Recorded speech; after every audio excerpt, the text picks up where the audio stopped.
Congratulations, first of all, Anthony, on your last win against Donald Cerrone. Got to be happy about that. Yeah, man, that's a crazy one. We were at training camp during COVID, and it was a 20-day camp. It was a fun one. I was going to ask you, what was that like fighting? We did it on The Ultimate Fighter, but obviously, what was it like fighting with no audience, and what was the change in dynamic on that for you? Man, it was weird. I mean, like even when they announced the decision, because usually I go off the crowd. I know if I like to get punched, the crowd goes crazy, and I didn't even realize that until like I was in there fighting. Like the crowd tells me how well I'm doing on the fight usually. Yeah. So hearing he cheer for me and Serge cheer for me, and then hearing his corner cheer for him, it's just kind of hard to tell where everything was at. So yeah, once the fight was over, it was definitely a different experience.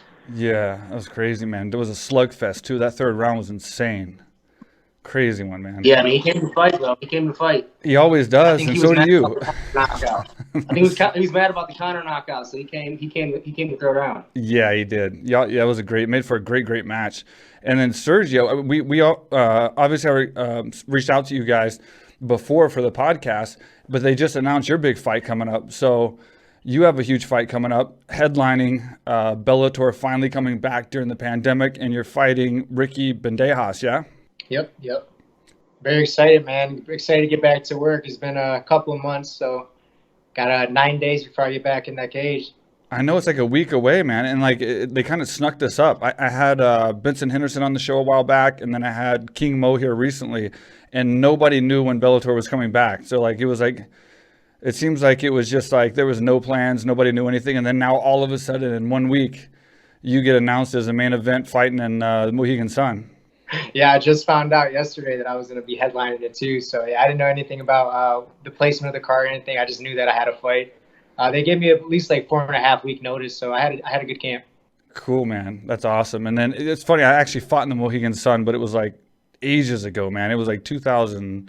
I don't even remember. It was like before UFC. It was actually WC. So it was actually in the WC show, which obviously you're familiar with, Anthony. But yeah, I fought there. It's cool. It's like a coliseum, the way the seating is going up.